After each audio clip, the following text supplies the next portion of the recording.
I felt a sense of inadequacy in comparison as a writer, where I was like looking at others and I would make it sound like them. I would structure the sentence the same way, structure a paragraph the same way, open and close it, everything. And I'm like, well, I sound pretty similar to that person. But what I realized was, well, now this book has become an echo instead of a unique sound.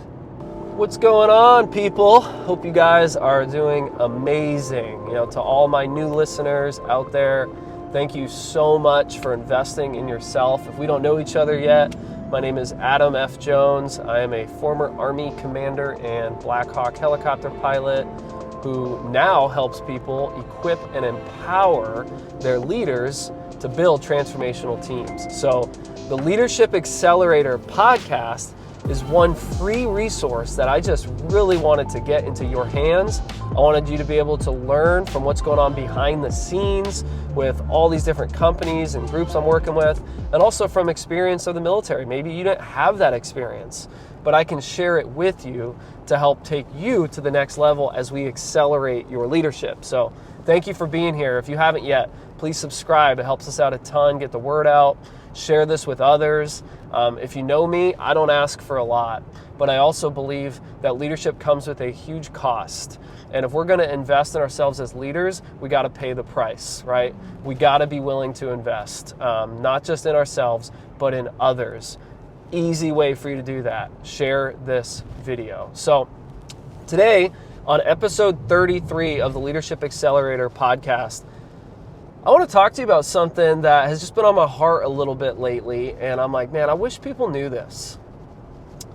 I wish people understood this about life and understood this about the goals that they're going after. So I'm going to talk to you about that. In particular, I want to talk to all those people out there who maybe you recently saw the launch of our book, Weapons of Mass Deception, Detect and Defeat the 4 Weapons Destroying Your Peace, Purpose, and Power. Maybe you saw that book, and instead of getting excited for success, you actually were reminded of the things you didn't do yet. That's a bad place to be in, by the way. And that is our 3rd weapon of mass deception that we talk about. So make sure you read that book, because you're not going to feel that way anymore after you read it. I'm telling you, I think there's a lot of really great books out there, but I believe the transformational message that is inside of this book is going to change the way you see the world forever. It's not going to be your one-stop shop. It's not going to be the only thing you ever need, but it is going to build such a firm foundation. It's going to build a healthy way of seeing the world and operating within it, okay? And you need that, especially now. So, some people see success and they're reminded of the things they didn't do. So they see success and then they feel shame. They feel shame for what they didn't do. And I do not want you to experience that anymore. And I already told you how I can help you with that. But in this episode, I'm going to talk to you for anyone out there who you're like, man, I want to write a book. I want to publish a book. I want to put words on a page and get it out to others, right? If that's been an area for you that maybe you've been delaying in, or it's an idea that's in your heart, but you don't know what books you should work on, today I am going to flow with you. That's right, we're going to flow. If we've worked together, you know I love to flow, man. I don't like to get too structured and rigid, okay? I like to put structure in place where it's needed, but I like to flow because I think when we flow, thoughts and ideas come out in ways that they never would have if we put boundaries on them. By the way, there's already a lot of nuggets in this episode. If you're not catching it, I hope you are. I want you to have your intention set that today you are going to learn how to accelerate your leadership, that you're not passively listening to an episode, but that you are actively engaging in transformation. Let's roll. Do you want to improve as a leader, but you're tired of the polished theory and ambiguous talk? Do you want real, raw, unfiltered training that actually works? Well, then welcome to the Leadership Accelerator podcast, where we train high-performing leaders just like you to accelerate their growth by building influential, effective, and resilient leaders and teams using the elements from our Blue Sky leadership strategy. In each episode, we'll talk about tactics to lead your team and use failures and lessons from my journey as a former Army commander and Black Hawk pilot while also giving you the tips of the high-performance teams and corporations all around the world to help you maximize your influence. If this is something that you have been passionate about and you need to grow in, then we want to help you discover that there is power in your presence and that you are positioned for purpose. My name's Adam Jones, and it's an honor to serve you. All right, episode 33, let's talk about it. Let's talk about writing a book and the things I wish I knew, okay? Now, whether you're in that position right now, you've already started, I think this is going to help you. If you are thinking of putting yourself in position to write, or if you have that dream one day in the future, or if you have something else similar to that involving creation, I want to start with this, okay? If you know me, you know I'm a man of faith. And you know I'm not going to apologize for that, because I want you to be really who you are, and I want you to just own it. Own where you're at right now in life, okay? Let's be real with one another. So I'm going to be real with you. As a man of faith, I believe that I was created in the image of God, right? That's what Scripture tells me. And by being created in His image, that means I was created in the image of a creator, which means creativity lives inside of me. I cannot tell you for how long in my life I would say, I am not creative. I am not creative. And what I was thinking of creative was like painting and drawing and music. Like none of that came natural to me. And really, I would say, would flow out of me. Even now, though, I've seen a lot of improvement, especially in maybe the music side a little bit, playing around with that. Just for fun, not professional, nothing at all. Like I'm talking about just picking up a drum with my kids and making some beats. Like it's been fun. I'm creating, right? I'm creating a sound. I'm creating a rhythm. So that's pretty fun. But that's what it starts with, right? It starts with understanding that for me, okay, I'm not forcing this on you. For me, for Adam, you're listening to a podcast from me right now, so I'm going to be real. I believe I was created in the image of a creator, therefore I have creativity, and I also am a creator. So that means I'm not looking outside of myself to find every single answer I need to write a book, but instead I'm going deep within, and I'm accessing what has been placed inside of me and using the lens that I see the world with to create a new language that is on a paper.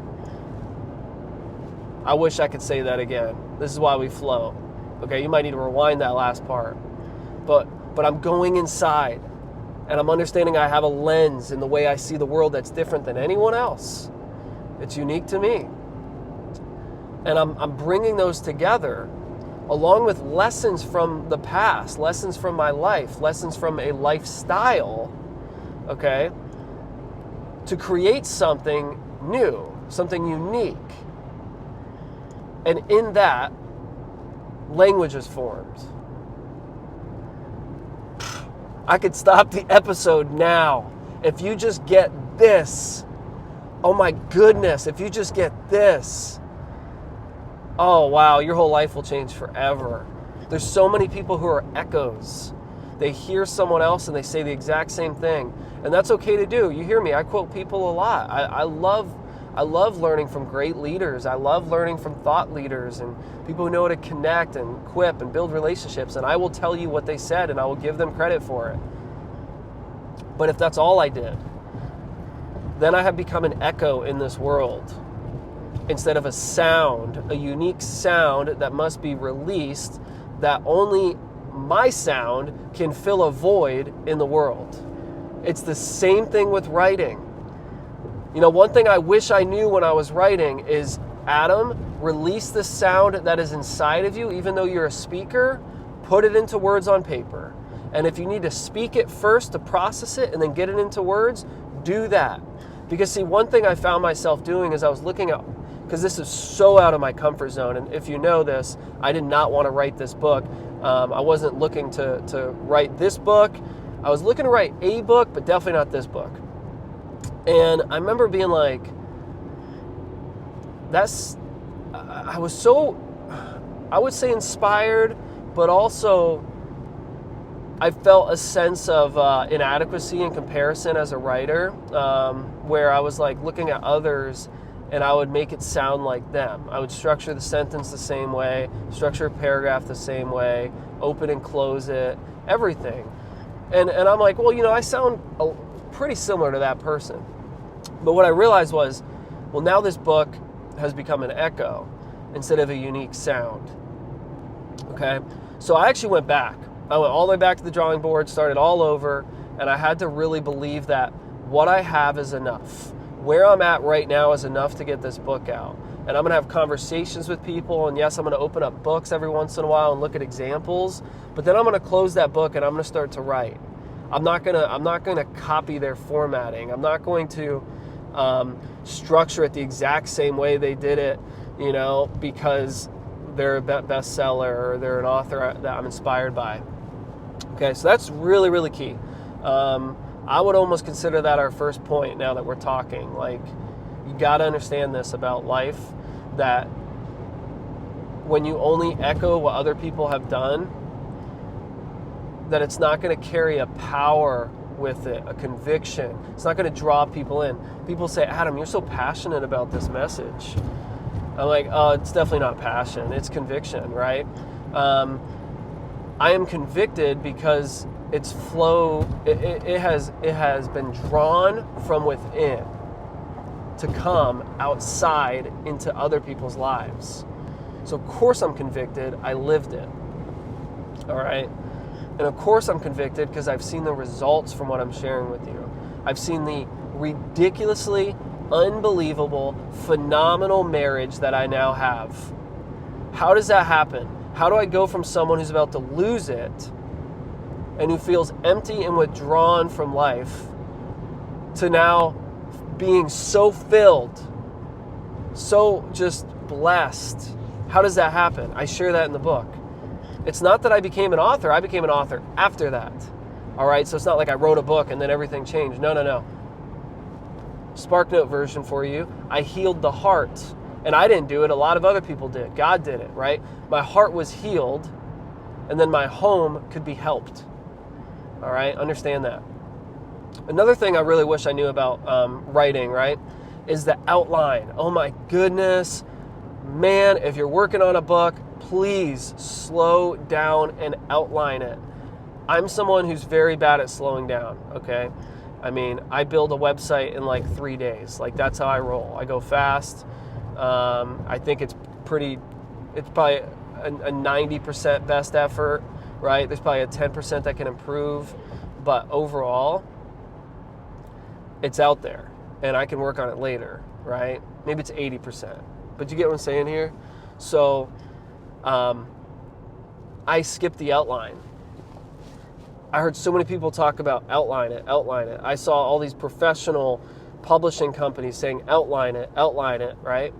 And like, slow down and get your outline right. And it's almost like an outline is like a mini book. And I was like, well, dude, that's too much work. Like, I don't want to do all that. So I skipped it. And because I skipped it, catch this, I rewrote my book when it was at least 50% complete. I rewrote it, started over at page 1, okay? I mean, scratched the whole thing 3 times. I wish I outlined my book. So here's my recommendation to you. Outline it. Really outline it. Hold yourself true to that outline. Create a structure that you can play within. So here's an example.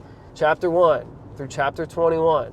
Here's the 4 phases of my book. I could have, and I knew that, but here's the 4 phases.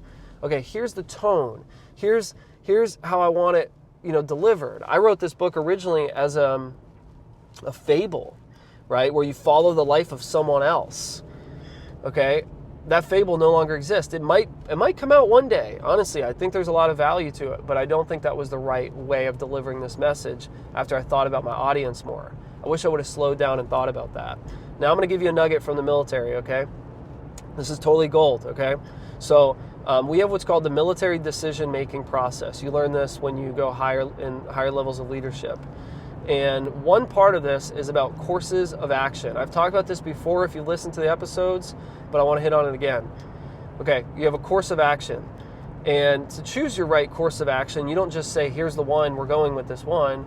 You start to plan out some possibilities. So an example could be, I want to have 4 courses of action to choose from. What could they be? And then you're brainstorming with your team thinking of those 4 things.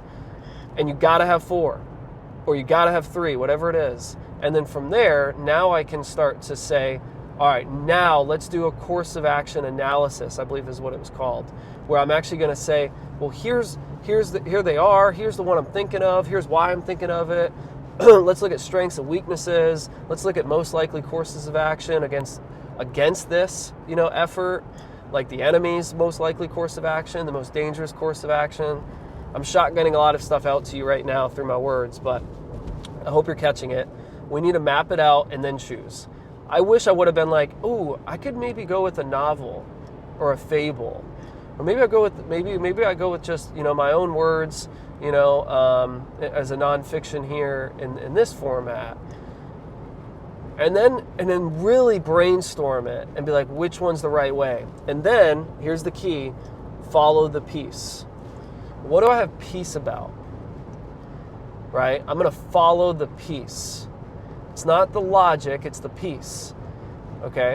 Which one do I feel the most peaceful towards the decision? Where I'm like, you know what, man, I feel this is the one. This is it. People say follow your gut, right? Very similar here.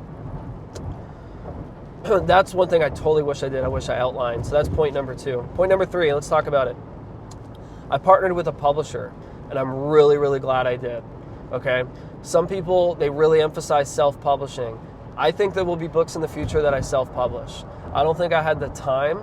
I don't think I had the experience to self-publish. Could I have gone through a course? Yes, but I only have 24 hours in a day. So I got to the point where I said, look, I need to partner with someone. I need to look for a publisher who wants to back this up, right? And eventually that happened. And I'm so glad I did. Because for this book, Weapons of Mass Deception, it's a book, ebook, study guide, full course, and I think I'm forgetting one, but, audiobook. Do you have any idea how long that would have taken me if I did that on my own? Probably a whole nother year. So what's the value in a year? Just depends on you. For me, in my stage of life, at my age, in the urgency that I felt towards this message, it was game time. And I needed to get it to an editor fast. All right? I needed to get this out of my hands into someone else who could take it up a level. Because, see, I didn't want to be the only person to do this. I talk about this in the book a little bit, but, in Genesis, we learn about how Adam and Eve declared independence from God. I did the exact opposite. I declared dependence on him and on others, saying, look, Adam Jones does not have all the answers, nor should he. That's not how this works, right? So I want a team. And I believe about 20 people have touched this book in terms of getting it into your hands. 20. I mean, that's ridiculous. I might be off by a number or two, but we're talking about multiple editors. We're talking about graphic design. We're talking about social media. Oh my goodness, it's unbelievable. And I remember thinking, wow, this is so much more special because it took a team to accomplish a dream, which means it's going to be even bigger. Now, here's what I want to tell you. You don't have to go with a publisher. You don't have to do this. I felt peace about it, which is why I did it. All right? So that's all I'm saying there. In the future, like I said, there might be books where I'm like, I don't see this. I wrote this book. I believe it's going to help my audience. I believe it's going to help high-performing leaders. However, I don't think I need a team to accomplish this one. I just need to get this out into publication. You see what I'm saying? It just depends. And you have a responsibility to just do what you feel is going to be the best, but also understanding that you don't need to be all things to all people. All right? I think that's how we get a pretty average product, is when we try to do it all. You know what my job was? It was to be the author. That's it. My job was to be the author. It wasn't even to be the editor. I did not edit my own book. I couldn't look at my book anymore. I was like burnt out from it. I was like, dude, this is so much. I'm done, right? So that's number 3. I'm going to give you a number 4 right away, okay? It goes into the publishing part, but I'm kind of leading this whole time towards it now that I'm thinking about it. But please get an editor. all right? If you're going to write a book, get an editor. This could be someone who is independent or belongs to another company. One thing I definitely recommend, I would not just get anyone who you feel is a good writer or a good speaker to edit your book. I just found that was not beneficial for me. It actually caused more confusion for me. Okay, so instead, I would just get a pro. Get someone who is an editor, who understands a sense of your message, and who's just going to do that job of editing or proofreading or whatever it is that you need. All right, but I would not play games with this one and be like, oh, I'm going to let my best friend who, is an English major edit my book. I don't know. For me, I don't think it's a good move. But if you feel peace, then go with it. Yeah, I think that was point number 4. So I'm going to give you a point 5, and then we're going to take a break real quick, okay? Point number 5, when you are writing, think about how you can show what you want someone to experience. So for me, I remember a book called The One Thing. And in The One Thing, they used a lot of really cool graphics and figures just to show the point. And as an author, I was like, you know what? I want to do the same thing. Like, this could just be a bunch of words, or I could break it up with pictures and images to help people remember it. Believe it or not, I don't remember a lot of the words in my book until I read them again or I hear them again. But you know what I do remember? I remember the origins of the weapon. Want to know why? Because I remember the picture. You know what I mean? I don't remember just the words. I remember like the meaning behind it. I can easily be like here, I'm going to shotgun some things out to you real quick, just to give you an idea. None of this is pre-planned.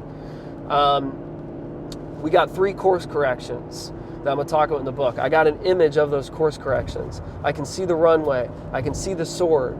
You see what I'm saying? I have the image. Boom, good to go. Another thing, I can see the image of the origins of the weapon, like I just shared with you. I can see this poisonous kind of tree growing, right? I can see the image of the kill chain. I'm not going to tell you any more about that because it's just too cool. You got to go look at it yourself. But I see the image. So now I can recall the information quicker. That's something I'm really glad I did, and I recommend that for a lot of us out there. Think of ways that you can show people so they remember it. It's like we as human beings, we are visual, okay? We are visual creatures, visual learning. So how can you incorporate some visuals into what you're doing? That's going to take it a whole nother way. So let's take a break real quick, and we'll wrap up with our final 2 points, all right? I think we got 2 more left. But these are the things I wish I knew. It's going to save you a lot of time, probably a lot of money in the process as well. So it's fun flowing with you on this. So if you feel like you're someone who you've been struggling to be present with people around you, with the moments around you, with the situations, with your friends, your relationships, it's just an area that you struggle in. It's almost like you can't get out of your own head. You can't get out of your own thoughts. It's like you're spacing out consistently and you don't want to be like that anymore. Then I really want to encourage you to grab a copy right now of our book, Weapons of Mass Deception: Detect and Defeat the 4 weapons destroying your peace, purpose, and power. You're going to do that by going to adamfjonesbook.com.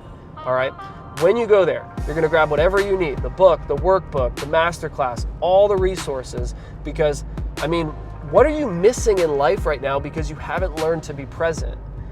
What conversations are you not engaged in? What influence are you losing because you haven't learned how to become present? In this book, I'm not only going to teach you how to be present, but I'm going to teach you how to activate the power in your presence. So go to adamfjonesbook.com and grab your copy today. All right, so point number 6, as we're talking about ways that you can prepare if you're writing a book, if you're already in that process. One thing that was really coming to mind for me as we were chatting today is I was like, I wish I knew that 85% complete is actually complete. Because I remember when I was talking to my publishing team, right, talking to my author manager and my editor and all these different people, I was like, it's not ready. And they said, well, why don't you just get it over to us and we'll take a look at it? I said, no, it's just, I was embarrassed, right? Pride wanted me to hold on to it longer, get it perfect. And it probably would have, to this day, I'm 100% sure, right now, today, the day of this recording, I would still not have gotten the book over to them yet because it wouldn't have reached perfection. But see, I thought one person would bring it to perfection, me, and that is not the case. Catch that? So I wish I knew that 85% complete is done. Yeah, there might be some incomplete thoughts, but get that over to someone else. Yeah, there might be some areas that need to be shortened or some chapters that need to be shifted, moved around, paragraphs here and there. But I'm talking about 85% complete. My book is 280 pages right about. So within 280 pages, let's do the math. Let's make this very easy math for me, okay? I'm not a math guy. Let's say it was 100 pages. 85% complete means 85 pages are pretty good to go. Okay? 200 pages, 85% complete. You see what I'm saying? So if it's 85%, I just think that's a good number to go off of. Get it out of your hands. Get it into someone else's hands. Get it away from you. Or take a huge break and then come back to it. And that brings me to my final point number 7, that, man, oh my goodness, I wish I knew this. Oh boy, are you ready? I really wish that I knew just to keep writing. Not knew it, I wish I heard someone say it, because a lot of people said it. Just keep going, just keep writing each day, keep writing. But I wish I actually followed through with that. I stopped writing this book a couple times because probably the perfection piece again. It was not there. It wasn't good enough. And I just kind of stopped and I started focusing on other things. And I just felt from within, I really felt this sense from God, you got to get back in it. Keep writing. And, I just wonder even how much better the book could be. So the book's still done, and I think it's phenomenal. I'm very impressed with the team and what they've done with it. But I just wish I would have kept going more consistently. And I just ask that for you. Make a small goal and write each day this small number. Or you can do what I did. And you can say, man, I am 60% complete.